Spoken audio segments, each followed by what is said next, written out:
দেখুন ফ্যাসিস্ট হাসিনা কিছুদিন আগেও সে যখন ক্ষমতায় ছিল কি করেছে আমরা দেখেছি, আমরা জানি।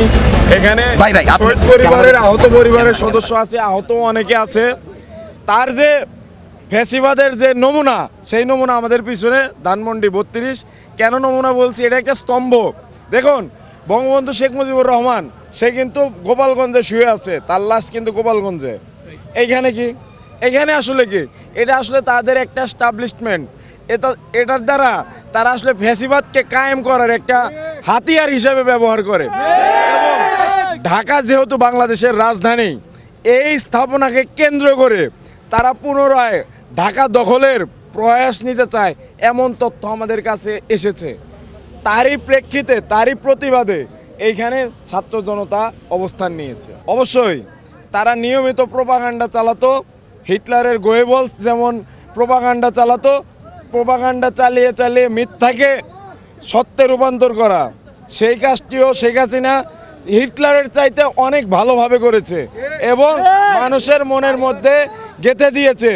শোককে শুধু এই পরিবারের নিহতদেরই শোক হয়, আজকে যারা হাজার হাজার তারা হত্যা করেছে, যারা হত্যাকাণ্ডের শিকার হয়েছে, শহীদ হয়েছে, শিশুরা সহ, তাদের পরিবারের শোক হয় না? আমরা এর মাধ্যমে আসলে তাদেরকে টিটকারি করছি। আমরা এই যে গান বাজানো দেখতেছেন না, এটা আসলে আমরা উদযাপন করতেছি না, মানুষের ক্ষোভ, এটা মানুষের লুকায়িত ক্ষোভ। আমরা জানাচ্ছি যে তোরা যে শোক পালন করিস তার প্রতি আমাদের ধিক্কার, এই জন্য গান বাজছে। স্বাধীনতার নামে তারা আমাদের সমাজকে আমরা দেখছি সবসময় বিভক্তির মধ্যে রেখেছে।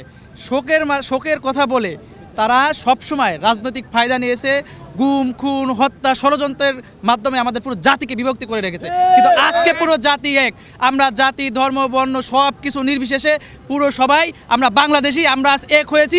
সকল ষড়যন্ত্র আমরা ইনশাল্লাহ রুখে দেব। সারাদিন আমাদের মাঠে থাকারই পরিকল্পনা, আমরা মাঠে থাকবো, কারণ আমরা জানি যে আমরা যদি মাঠ ছেড়ে যাই তাহলে বিপ্লবের পরে প্রতি বিপ্লব আসে। সেই প্রতি বিপ্লবীকে আমরা যে কোনো মূল্যে রুখে দিতে চাই। আমরা দেখেছি বিভিন্ন জায়গায় সংখ্যালঘুদের হামলার নাম করে আসলে কিন্তু সংখ্যালঘুদের আমরা নিরাপত্তা দিচ্ছি, কিন্তু বিভিন্ন ভুয়া ফুটেজ, আগের ফুটেজ এবং বিভিন্ন ভুয়া তথ্য ছড়িয়ে সংখ্যালঘুদেরকে আতঙ্কিত করা হচ্ছে এবং বহির্বিশ্বে প্রচার করা হচ্ছে বাংলাদেশে আসলে এই মুহূর্তে সাম্প্রদায়িকতা চলছে। আসলে কিন্তু বাংলাদেশের সাম্প্রদায়িকতা চলছে না এবং এই সবটাই অসত্য। গণমাধ্যমেও বিভিন্ন সময় খবর এসেছে আওয়ামী লীগের নেতারা বিভিন্নভাবে পরিকল্পনা করেছে যে তারা এই মন্দিরে ওই মন্দিরে গিয়ে বোমা ফোটাবে এবং আমরা যারা ছাত্র জনতা রাস্তায় আসি এদের ঘাড়ে আমাদেরকে দায় চাপাবে, কিন্তু আমরা সেটাকে প্রতিহত করব এবং আমরা মাঠ ছেড়ে যাব না এবং আমাদের রেজিস্ট্যান্স উইক সেটি চলছে এবং চলবে ইনশাআল্লাহ। আরেকটা বিষয় আমরা বলতে চাই, আমাদের প্রধান উপদেষ্টা ডক্টর মোহাম্মদ ইউনূস স্যার কিন্তু স্পষ্টভাবে বলেছে সংখ্যালঘু বলতে কিছু নেই, আমরা সবাই বাংলাদেশি, মানুষের অধিকার চাই। আমরা বাংলাদেশিদের প্রত্যেকটি বাংলাদেশি মানুষের সমান অধিকার থাকবে এবং প্রত্যেকটি বাংলাদেশের মানুষের ন্যায় বিচার নিশ্চিত করা হবে ইনশাআল্লাহ। দেখুন এখানে আমি বারবার একটা শব্দ বলছি যে ছাত্র জনতা, এইখানে ফ্যাসিবাদের দালাল ছাড়া সবাই আছে। এইখানে সর্বদল সর্বমত আছে, এখানে ফ্যাসিবাদের দালাল ব্যতীত প্রত্যেকে আছে, স্বৈরাচার ছাড়া প্রত্যেকে আছে। এখানে নির্দিষ্ট কোনো দল বা নির্দিষ্ট কোনো মত আপনার বলার সুযোগ নেই। এই কারণে আমি বারবার একটা শব্দ ব্যবহার করি এবং আমাদের বৈষম্য বিরোধী ছাত্র আন্দোলন বারবার একটা শব্দ ব্যবহার করে ছাত্র জনতা, এর মধ্যে সবাই থাকতে পারে।